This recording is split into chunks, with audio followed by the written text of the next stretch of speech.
It's spooky season, everybody, at least during the time of this recording. If you're not watching this during October, then you don't matter to me. The film Halloween Kills just came out. Again, people from the future, shut up. And it's doing great for a film during the pandemic. If you somehow don't know this series, or you aren't that familiar with it, here's a very brief summary. Michael Myers is a slasher killer who comes to his hometown during Halloween and kills folk. And he does this over various sequels, remakes, and reboots, or sequel reboots, or whatever the fuck you call it. Now, the series is very influential in terms of horror, and blah blah blah blah blah. I'm not here for that. I'm here for its latest installment, which is the second part of the new Halloween trilogy to follow up the original Halloween classic. The last film in the trilogy was very originally named Halloween, yet again, but it was pretty decent in my opinion. It wasn't mind-blowing, and of course it wasn't anywhere near on the same level as the original, but it was cool. It had decent enough story, good effects, and it was also a nice nostalgia trip for the original film. But it was basically a retooling of a previous film in the series, Halloween H2O, which is a terrible name, I know, but it is one of the better films in the franchise, I think. Like Halloween 2018, Halloween H2O revitalized the series and tried to refocus these films after a long absence. It also similarly brought back Jamie Lee Curtis as the titular main character Laurie Strode after exiting the series previously. This isn't that surprising or that big a deal because history repeats itself and Hollywood is unoriginal, so as long as they try to bring something new to the table, I don't really care. And do they? Kinda, yeah. Halloween 2018 is certainly darker and grittier than Halloween H2O, so you could say it does its own thing. But if we're being honest, pretty much all the Halloween sequels are just typical slashers of varying degrees of quality. I enjoyed the hell out of them, but it's not like it's high cinema, so it doesn't really matter. Whatever, back to the point of the video. There's gonna be spoilers for the new Halloween film in this, as well as the last one, and maybe others, who knows. So real quick before any spoilers, do I think you should see the new Halloween? If for some reason you care about what some random guy thinks. Yes. It's really ridiculous and dumb, but decent enough to enjoy in like a fun, stupid way. Okay, ready for spoilers? Good.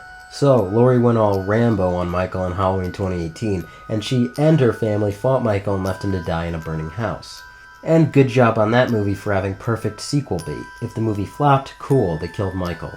But if it's successful, they just leave it vague enough with a few shots of a burning house and no absolute direct proof that Michael died, then boom, we got a new trilogy on our hands. So on to the sequel Halloween Kills, which is just a wonderfully shitty name, by the way. Just like the movie itself, it's really stupid, but very entertaining at the same time. Now let's move on to my two major issues that I want to talk about. My first big issue is that the tension and stakes of the film are completely cut off at the knees by the fact that the film is well known among the horror and film community to be the second part of a trilogy. Even after the first film, people already knew the names of the following sequels, Halloween Kills and Halloween Ends. Which kinda fucks things up when a big element of the film is the townspeople trying to hunt and kill Michael Myers once and for all. And you know they're gonna fail horribly because this is the middle film of a trilogy. There is a specific scene towards the end of the film where the townspeople beat the shit out of Michael, and the filmmakers really want you to believe that they have a shot of winning. To the point they try and trick you into thinking Michael dies or something, when it's so blatantly obvious, even without the knowledge that there's going to be a part 3, that he's going to get up. Now, you may be saying, oh, but slasher films / horror films are supposed to be hopeless and the main characters are supposed to lose all the time. To which I say that's what formulaic stale slashers always do. And yes, it's fine for genre films to lean into cliches and use formulas in effective ways. You don't have to reinvent the wheel every time. But that doesn't mean it should be relied on, or that you should let it be a weakness of the film. One thing I liked about the last film is that it had a sense of finality to it. Again, to me, it's apparent Halloween 2018 planned ahead for both failure and success. So it could have been the last Halloween film in a long time, and that helped bring stakes as to whether they would kill Michael or not. They could have ended it right there, and that's what makes the stakes in the movie more real. Anyway, that's one of my big issues with the film, and I bet you're just dying to hear what the other big complaint a random guy on the internet has to say about the 100th film in a beloved franchise. So another thing that I think drags this film down a lot is its B-plot. For the most part, the A-plot revolves around a group of townspeople trying to hunt down Michael, while Michael goes around killing people. This ties into the B-plot, where a lot of people are at a hospital freaking out that Michael Myers is still alive. Laurie Strode is there too, and unfortunately, unlike the last film, where she's a very proactive character trying to kill Michael, here she's more or less sidelined to a hospital bed. Yeah, this is the least interesting part of the film. The movie is trying to say something about mob mentality and how spreading hysteria can lead to a dangerous outcome, or something, but it doesn't affect the film or characters in any significant way. They end up causing this mental patient to kill himself and just go, "Aw, dang, that's sad," and then they move right back on to joining the hunt for Michael, abandoning the B-plot. This again is the film suffering from being an in-between sequel. They didn't really have an idea to fill 2 sequels, so they had to pad it out with all this B-story and flashbacks and whatever else they could to pass the time. This film isn't even that long, coming in at around an hour and 45 minutes, and they still had to pad it out a shit ton. Halloween 2018 had a simple premise that worked as a through line for the film. We see how Laurie was affected by the original film, they set up her family, and her relationship with them. We see what happened to Michael, and then we see him escape and head back to his hometown to start killing people again. This all leads to a collision course between Laurie and Michael having a final confrontation. Again, simple, but the plot is decently paced and doesn't have to pad it out too much. But in Halloween Kills, what really happens? We find out Michael is alive and he continues killing, and the townspeople try to stop him. But that's really it in terms of overall importance.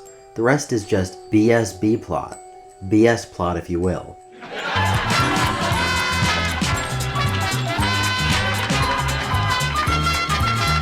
It feels like they only had enough story for a sequel, but they just couldn't help themselves but to salivate at the potential money they could make over an entire trilogy. And I know you can't escape corporate greed, it just sucks when it so largely impacts a film in such a way. Now I know that was a lot of criticism for a film I claimed to have enjoyed earlier. And yeah, this film has its big flaws, but that didn't stop me from enjoying the hell out of this ridiculous movie. I said I really didn't care for the B-plot, but the A-plot is so entertaining it makes up for it, for me at least. It's so fun to watch Michael go to town on Haddonfield and just kill a bunch of people in a cheesy but fun way. The kills are super gory and cool, it's shot well, and it just feels like a good old-fashioned fun slasher film. There are even some parts of the B-plot that are kinda fun, mostly because of Jamie Lee Curtis. Because she is great. But also, the nostalgia is still a massive bonus for this film, and they even do some neat flashbacks to the original movie. There's not much deep analysis I feel like going into, but overall I found the movie very fun despite its drawbacks. It's not amazing or something that'll stick with me, but it's something I wouldn't mind throwing on during the Halloween season. It's schlock, but it's entertaining schlock. And no, I did not mention that one thing about the movie that you wanted me to praise or criticize or whatever. That's because I'm lazy and I don't care. Go complain on Twitter or something. Or make your own fucking video. Okay, I'm done. I want to take his mask off and see the life leave his eyes.